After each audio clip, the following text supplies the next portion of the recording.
It's another beautiful Monday evening and you're watching a Cuppa with Nomcebo. This is a program where you get to meet some really wonderful heroes that we find in the kingdom of Eswatini.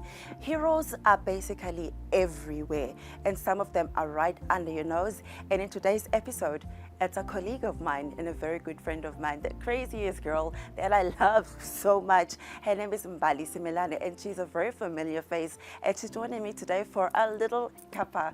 Mbali, thank you so much for joining me on the show. What an honor. First of all, it's an honor to be with you right now. I like the last part, the crazy one. Yeah, the crazy loud one. How are you doing? Are you well? I'm good, thank you. I am doing very, very well. It's good. At 2024, we made it. We made it. And what are your resolutions? Any resolutions? Well, to have more money. Oh man, come on. I mean, that's the only way. That's what we all want. You know what I mean? It's all about the money. God, you better be listening to this. He is. You because, better. you know, I share the same resolution, with you. And once again, thank you for coming on to the show. Yes. And you're a very, you're a popular face, in the kingdom, I know. Yeah. You're a presenter. If you can just share its gospel impact as well as Mbali Yes, extra. But before we actually talk about your TV, career, I really want to get to know the real Mbali. Who is Mbali Simelane? Okay, it's long because I've lived 36 years, so it's quite long. But Mbali ngatala la kangwane 1988, like I just revealed my age. And It's then okay. when I was 8, I then moved to Joburg to stay with my dad. Okay. So I've been to Joburg most of my life. Wow. So and as much as I lady with the hills and stuff, but I'm a Kasi girl by heart. Okay. So yeah, I'm a daddy's girl. I'm the 4th child, in Kaya. So I've been this side and I've been in Joburg. So yeah, I've been in and out the country. And so how have you been able to balance that? Because, here's Joburg.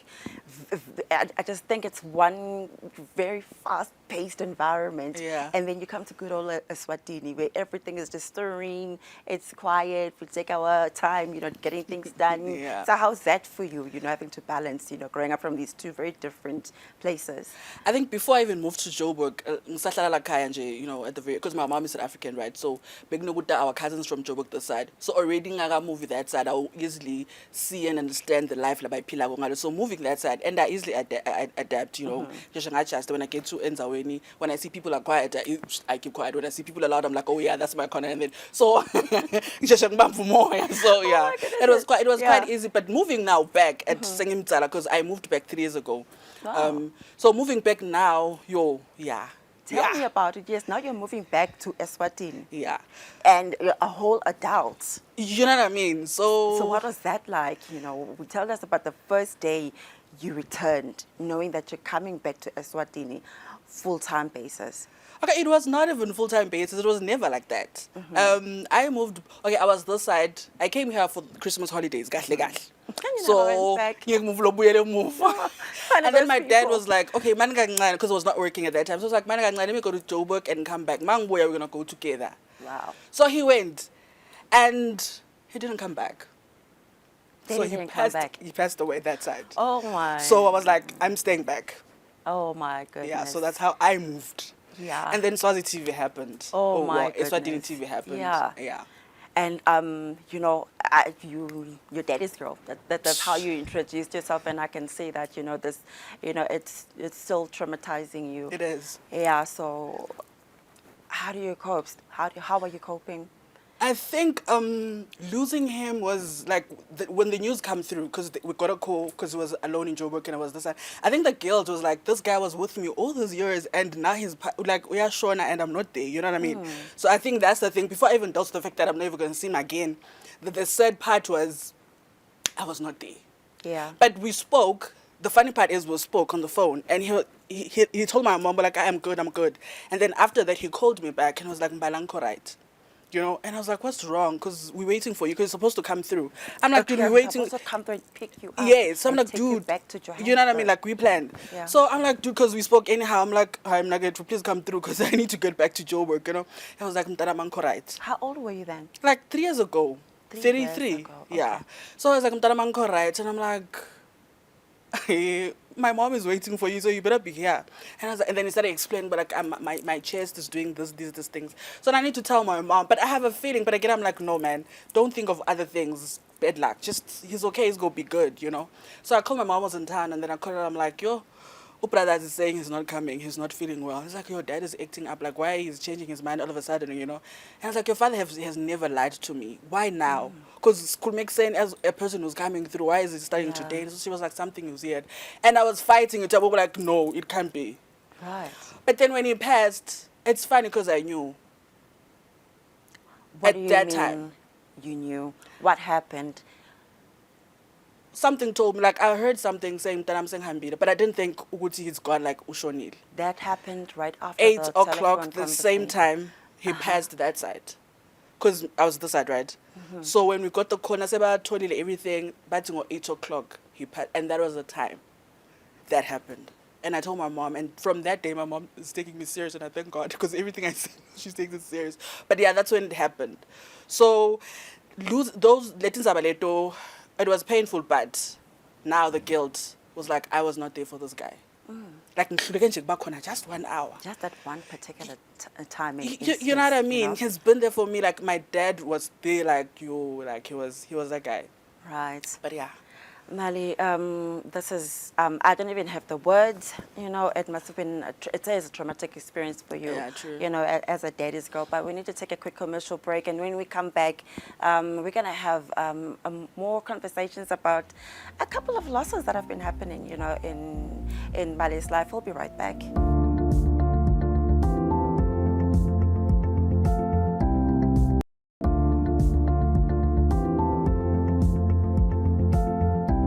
You're watching a Cuppa with Nomcebo, and I'm having a wonderful but yet sad conversation with Mbali Smelane, you know, sharing about her loss, losing a father that she loved ever so dearly.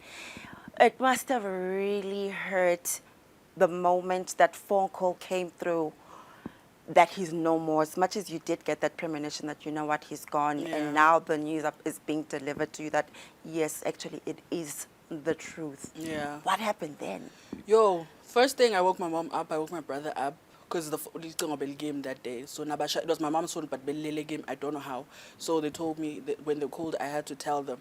And I usually hear people would say I had to be strong. And I usually looked at people like, what are you talking about? I did not cry that time, because now, because we had a conversation with my dad at some point, with him, you have to take care of everyone. But then he was like, yo, uhambo yap. So, you know, when old people talk, you're like, we had kulumela, you know what I mean? Yeah. So when that happened, that thing just came in me. Now I have to take care of everyone. Like now, if my brother's crying, I need to be if my mom is crying, I need to do 1, 2, 3. And I had to do it, and I did it. I don't know how, but I know God helped me to be strong. I just cut less. Right. And then now I had to call everyone and start telling. I had to do all those things, calling people and telling them the situation, and trying to arrange to go to Joburg because obviously being a So nanamuhla, when I look back, and I'm like, how did I even do all these How things? did you survive that? You know what I mean? Driving to Joburg, because can I just say, Please the day I came here, because them auditions before he passed, and auditions when they called me before he passed. Yes, so you were auditioning. yes, so I for was TV. we were good with him. I even told him like when we sent the thing because we had to send the clips, right? So when I got the call now, we could see my dad passed. Naye, it was a TV wangshayela ukuthi come through. And the langa lelo was the day I had to go to Joburg. So identify umtimba wakhe. So when I came through, I remember I told someone that I was close with I certain TV. This is the situation. And I was like, "Are you sure you're gonna be able to do it?" I'm like, "I'm not doing it for myself, and I'm doing it for him." In my mind, I'm like, now I need to take care of everyone at home. Right. So if I'm like, I can't do this, what's gonna happen? Because I got the opportunity of vulikanin. So I did the auditions. I remember breaking down nangqala, and then I remember when Patty came through. But like, "Are you sure you can do this?" And the big girl in me just stood up and was like, "Yeah, I'll do it." And I did it. And look at me today, I'm part of the family of Eswatini TV. So yeah, but it was hard. I think that was the hardest part, standing here and smiling and, Unbelievable, yes. And that's TV, you know. Thank you. That a lot of people, you know, you never know, you know, that, you know, sometimes we get, you know, those sad news, those bad news, but when it's time to be in front of the camera, we have to look like this. You know what I mean? You know, a lot exactly. is happening, you know, behind the, you know, the scene. Yeah. you were there for everyone in your family. Yeah. Taking care of everyone in your family during that dark period, Yeah. of losing your dad. Who took care of you? Nanamuhla solo ngiyatibuta ukuthi because I think kungako it still hurts because ngisangasho ukuthi it hurts. Yeah. You know, I'm always on some, how are you doing? And it's never, but how am I doing? And I don't blame anyone, you know what I mean? Because when you give out that energy, people think you're good. Yeah. Yeah. And you give out that energy a lot. You know what I mean? So each time I talk to a lot. person like, how you're going through this and that, I did not know. And I'm like, I cannot walk around, and be crying and all that. But yeah, it's life. Ngulungulu, guys. Yeah. I think it's God. Every time I'm like, God, I can't do this, but I know you can help me through. Right. Dude, like my makeup was getting Oh, and I'm so sorry, I am so sorry that, oh gosh. this conversation, is bringing such sad true. memories. But these are conversations we that need to be had. Thank you. So know. we're grateful for opportunities Yes. because there are certain people that go through the same, and still tabanga my dad passed 2021, but I'm still dealing with it as it happened yesterday, because you really never. Because we're event planner, Nomcebo, because there's no time. Everyone asks you things. So, look, you never get time to be like, are you even asking me how I'm doing? Yes. So organize everything. Yeah. Memorial service, you're doing this and that, making sure this one is here, this one is doing this. So, very after the funeral, how are you doing? And there's no moaning. You didn't even. Never. You didn't moan. You know what I mean? So, yeah. Given an opportunity today, to say something to your dad, what would be that message you would have loved to say to him? He always said, that my mom didn't like. So I was like, the first payment, so I like to say, guy, look, I'm here now. And Yes. you know what I mean? Right. Yeah. You're here now. I'm here now. And you're doing well. You know what I mean? And you are not here. Ngabe for sure ngithenga 10. Uh-huh. Yeah. Tell us about your journey working for Eswatini TV. Or rather, from that time when you started your first gig, which is 3 years ago. Yeah. This happened during the my dad. I was a point where I didn't know how to heal. I did not know what to do because I was so numb. I didn't know. I think there was a time where but then I realized, this is gonna be my life. So let me just stop. Because I didn't want to feel anything. And when they got baspita la Eswatini TV, and I would see, how am I going to heal? How am I going to deal with this pain? Am I going straight to alcohol full time to heal this, or am I going to God to heal? I love that. SOTT TV gave me gospel impact, and automatically that meant you're going to God for healing. Wow. So I didn't have to think about how I'm going to heal. So SOTT TV just helped me, gave me a good, this is what you're doing. That is amazing, and I really admire the fact that that is how you chose, to look at this opportunity. Yeah. That it was God saying, my child, I am here, I am your comforter, and I'm leaving you with this show. True. Because I love, Gospel Impact is a show where you are surrounded by pastors, you are surrounded, by gospel musicians, so you're constantly around praise and worship, and it is one of the best things to be surrounded with, which is the same edifying feeling that I have, with my team right now as we're recording this show, that we get to meet people like you, dynamic individuals like yourself, who have such moving, sad stories, but goodness me, you're such a successful, strong Black woman, and we are totally proud of you. And I just wish God, will continue to actually bless you, when it comes to that. Yeah. And I want to also continue talking, because I know that losing your dad was not the only trauma that you went through, but Yeah. I know that you have 3 angel babies. Yeah, true. You've lost 3 babies during your pregnancy, or like a miscarriage. Yeah. Can you share? Where do I start? Back then. I lost my first pregnancy. Actually, I gave birth like ngelanga lekuthi ngimthole instead of ukuthi akhale wathula. Like the pregnancy was that long, so it's a stillborn because I figure 9 months. I went to the hospital. Mom took me to the hospital, and I was okay. Like everything was okay. Heartbeat was good. Everything was good. Everything was good until that day. Makangise esibhedlela. Angifike esibhedlela ke Yes. And then what happened, and then the inevitable, the unfortunate Exactly. happened. I just want to strategically, cut you there because we need to take a quick commercial break. And when we come back, I just want to take you slightly back to the first day you actually discovered that you're pregnant. Okay. Yeah, we'll be right back.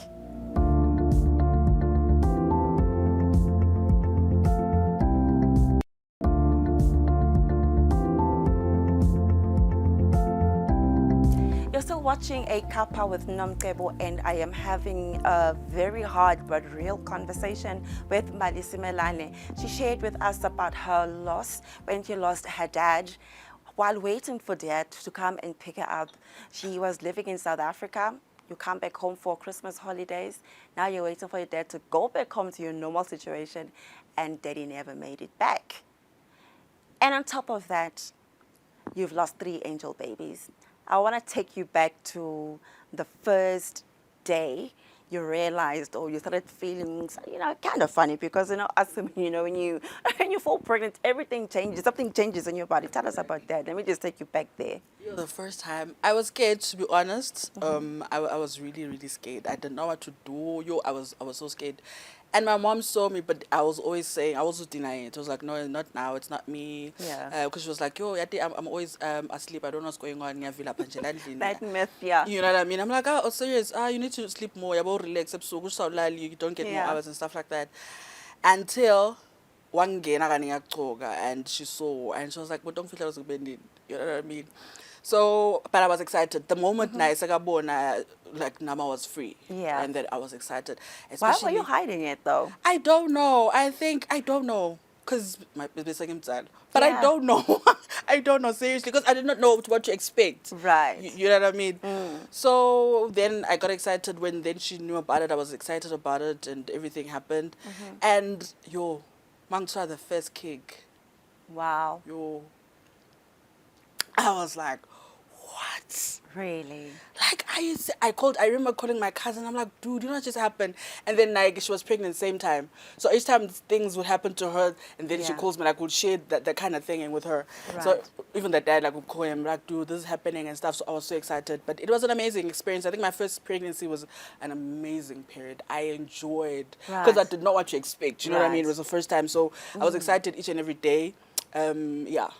And then the inevitable happens. Yes. On the 9th month. The baby at 9 months. Yeah. That's a full-grown baby. What happened?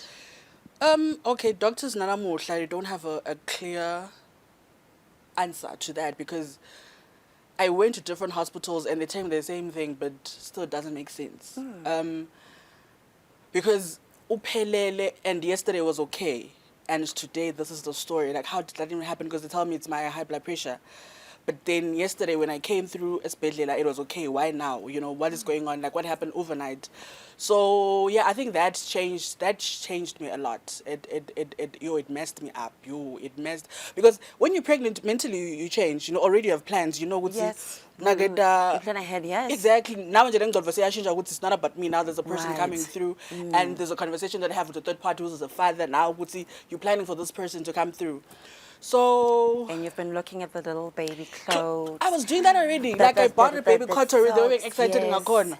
I was so excited. Yeah, you start looking at those things and everything, and how things are gonna be. Now you're planning your room, you're planning everything because you're expecting something humongous, and people see that. I think the first pregnancy messed me up because lots of people knew that I was pregnant, Yeah. and now I have to explain. Yeah. You know what I mean? They're explaining now to everyone, like, oh, how nana. And then I know very well, there's no nana. There's no nana. You know what I mean? So yeah, I think that also was a big hit for me. They're explaining to telling telling Nomcebo, telling Utapelo, you know, there's no nana. It was difficult to talk about. Right. And when do they discover that the baby is now, was it stillborn? Yes, while I was giving birth. The baby passed while you were giving Yeah. birth. Yes. And then Batsi, my BP was very high, so he was a boy, so he couldn't handle it. My first child was a boy, he couldn't handle it. And we already had a name, so I think that's even said even now. You know, because we get excited and be like, no, mama, or no, mama, Yeah. Nomcebo, whatever. So Yeah. Yeah, but then basho kanjalo on the day, I remember it was early hours. My mom when she drove me to the hospital, and yeah, Baba like no sorry, because my mom and I we got it on the other side, so she's expecting kalangwa and there's nothing. It's only me crying, so yeah, that And your was mom, sad. yes, only you cry. What does mom say Yo, at I that think point in at that time? time she played a How did she very take it? she played a very very big role at that time because she was the one who's been saying, don't cry, you know, be strong, my child, everything's gonna be okay. And yeah, until the day of the funeral and everything. But I think the sad part now that I look at it now, I always blame because the father of my kids, I apologized. Imagine, it was like, dude, I'm sorry, I couldn't. And I was like, Yeah. no, don't apologize. How it's not your fault. But deep down, I was looking at it and I'm like, oh my goodness. This guy's probably gonna hate you. You know what I mean? I'm That not his like I baby. called myself Yeah. names myself. I don't know what he said, but I was telling myself, "Good, I'm not woman enough. I'm not You like already." blamed yourself You for know? losing your angel baby. You know what I mean? And to a point where I was like, please don't come through because you'd come and check me up and everything. I was like, no, please don't come through because it always brought me back to how you remember you couldn't do 1, 2, 3. You know, you failed 1, 2, guilt. 3. You know the guilt. So we had to deal at the first pregnancy. We had to deal with the pain. Because I wanted my time out. And Nomcebo, I remember my mom was like, because I'm that person, I always act tough. And I think that's the Yes, dangerous. yeah, you do it. You Yeah. know? Wow, that's Trust me, weird. you do it. Yeah. I always act tough. So I remember I didn't cry cool. It was hurting, but I was not crying. Right. You know what I mean? I cried that day and I cried on the day of the funeral. And after that, I didn't cry. So this other day, my mom thinks I'm good. So sihamba nje siya esitolo besiyothenga Pick n Pay. I remember kaManzini at the hub. And I got there and I saw a child and I broke down. And I cried. And that's when I saw I was not okay. Right. My mom was like, what's going on? What's going on? And then I went to the car and I started crying. I think that was the first time about the whole thing. Give me your hand. You're a strong, Yeah. wonderful woman. And I think we're going to end the show. We're going to have part 2 next week, Monday, same time, right here at Eswatini TV. It is a sad, hard conversation. And Mbali, thank you so much Thank you so much. for being Thank that you. wonderful, strong woman that you are. Thank you so much. We'll see Thank you you. in part 2. Thank you. Thank you very much for joining us on a Cuppa with Nomcebo. Love and light. Good night.